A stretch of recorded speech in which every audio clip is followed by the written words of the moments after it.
Pushpa 2, Pushpa the rule. Actually എൻ്റെ ഒരു honest review ഞാൻ പറയുവാണെങ്കിൽ, ഞാൻ ഹലോ മമ്മീൻ്റെ റിവ്യൂ ഓൾറെഡി ഇട്ടിട്ടുണ്ടായിരുന്നല്ലോ. ഹലോ മമ്മിക്ക് ശേഷം ഞാനൊരു നല്ല ഒരു എൻ്റർടൈനർ, ഒരു കോമഡി പടം കണ്ടൊരു ഫീൽഡിലാണ് ഞാൻ ഇരിക്കുന്നത് ഇപ്പം പടം കഴിഞ്ഞ് വന്നിട്ട്. അതായത് അതിലെല്ലാം ഉണ്ട്, സ്റ്റോറി ഒഴികെ. നമ്മൾ പുഷ്പ 1 കാണാതെ പുഷ്പ 2 കാണാൻ വേണ്ടി പോയ ഒരാളാണ് ഞാൻ. പക്ഷേ പുഷ്പ 1 ഒരു കണക്ഷൻ ഉണ്ടാകും പുഷ്പ 2 എന്നുള്ളതുകൊണ്ട് ഇന്ന് രാവിലെ ഇരുന്നിട്ട് പുഷ്പ 1 ഞാൻ എന്ത് ചെയ്തു, പ്രൈമിൽ കണ്ടിട്ടാണ് ഞാൻ പുഷ്പ 2 പോയത്. പക്ഷേ ഞാൻ ആദ്യം വിചാരിച്ചു മിക്സഡ് റിവ്യൂസ് ഒക്കെ കണ്ട സമയത്ത് ഇത്രയും ഹൈപ്പ് കയറ്റി വെച്ചിട്ട് മേ ബി ഓഡിയൻസിന് അതിൻ്റെതായ രീതിക്കൊരു ഒരു ഔട്ട് കിട്ടാത്തതിൻ്റെ ഫ്രസ്ട്രേഷൻ ആയിരിക്കും ഈ ബാഡ് റിവ്യൂസ് ഒക്കെ വരുന്നതെന്ന്. പക്ഷെ ആക്ച്വലി അതല്ല, ഇതിന് ബാഡ് റിവ്യൂ തന്നെ വരത്തുള്ളൂ.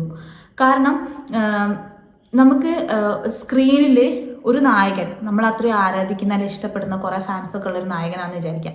ആ നായകൻ സ്ക്രീനിൽ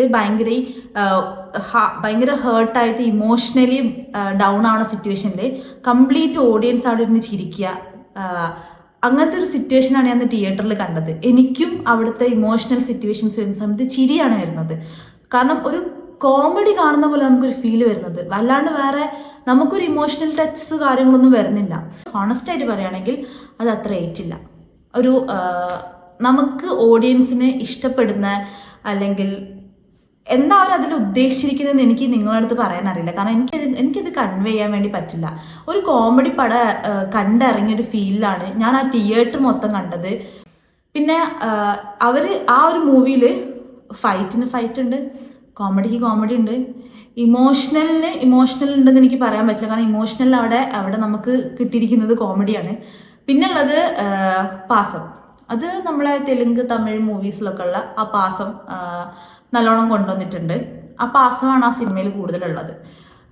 പിന്നെ നമ്മളെ കഥ എവിടെയും നമുക്ക് ലാസ്റ്റ് അതെന്തായിപ്പോയി ഇതെന്തായിപ്പോയി എല്ലാം നമുക്ക് ഭയങ്കര കൺഫ്യൂഷൻ ആണല്ലേ.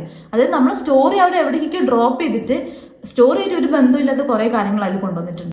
ഫഹദ് ഫാസിൽ അതിൽ കൊടുത്തിരിക്കുന്ന റോള്, കൊടുത്തിരിക്കുന്ന ക്യാരക്ടർ ആ സ്റ്റോറി ആയിട്ടാണെങ്കിലും ഓഡിയൻസിനാണെങ്കിലും നല്ല രീതിക്ക് നമുക്ക് കൺവേ ആവുന്നുണ്ട്. ചില സ്ഥലങ്ങളിൽ ചില സാധനങ്ങൾ ഭയങ്കര ഓവറാക്കിയിട്ടുണ്ട്.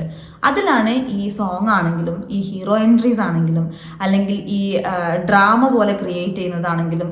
തിയേറ്ററിൽ നിന്നൊക്കെ പല ആൾക്കാരും പറയുന്നത് കേട്ട്, ചന്ദനമഴ സീരിയൽ അല്ലെങ്കിൽ പണ്ടത്തെ സീരിയലിൻ്റെ കുറേ പേരുകളൊക്കെ പറയുന്നത് കേട്ട് അതിൽ ഇമോഷണൽ സീൻസ് സാധനങ്ങൾ വരുന്ന സമയത്ത് എൻ്റെ തിയേറ്റർ ഓരോ സീരിയലുകളെയാണ് റിലേറ്റ് ചെയ്യുന്നത്. അപ്പോൾ അതുപോലെയാണ് അതിലെ കഥകളോ അല്ല അതിലെ ഇമോഷണൽ സീൻസോ അവർ ക്രിയേറ്റ് ചെയ്ത് വെച്ചിരിക്കുന്നത്. അത് ഓഡിയൻസിന് പറഞ്ഞിട്ട് കാര്യമില്ല, പക്ഷെ അങ്ങനെയാണ് ആ മൂവി അത് ചെയ്ത് വെച്ചിരിക്കുന്നത്. അത് നമ്മൾ മേ ബി എക്സ്പെക്ട് ചെയ്ത്, ഞാൻ ആദ്യം റിവ്യൂ കണ്ട സമയത്ത് നമ്മൾ എക്സ്പെക്ട് ചെയ്ത് പോയിട്ട് നമുക്കൊരു ബെറ്റർ ഔട്ട് കിട്ടാത്തതിൻ്റെ ഫ്രസ്ട്രേഷൻ ആയിരിക്കാമെന്ന് വിചാരിച്ചു.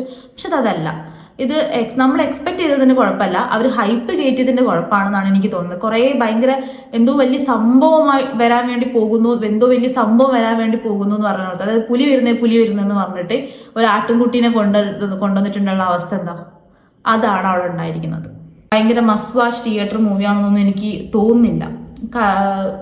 വെറുതെ ബോറടിച്ച് വീട്ടിലിരിക്കുന്നവരാണ് ഒരു മൂവി പോയിട്ട് തിയേറ്ററിൽ പോയി കാണണം എന്ന് തോന്നുന്ന ആൾക്കാരാണെങ്കിൽ നിങ്ങളുടെ കയ്യിൽ ഒരു 3 മണിക്കൂർ 20 മിനിറ്റ് ഉണ്ടെങ്കിൽ നിങ്ങൾക്ക് തിയേറ്ററിൽ പോവാം. ഒരു എൻ്റർടൈനറാണ്, ചിരിക്കും, നിങ്ങൾക്ക് ചിരിക്കാനുണ്ടാവും. കാരണം അതിലെ പല സിറ്റുവേഷൻസും നമുക്ക് കോമഡി ആയിട്ടാണ് തോന്നി. അത് ഇനി പുഷ്പ 2 കണ്ട ആരെങ്കിലും ഉണ്ടെങ്കിൽ എനിക്ക് അതിന് താഴെ നിങ്ങൾ കമൻറ്റ് ഇടും, നിങ്ങൾക്ക് അതേപോലെ തോന്നിയിട്ടുണ്ടോ എന്ന് ജസ്റ്റ് കമൻറ്റ് ഇട്ടേക്ക് കേട്ടോ.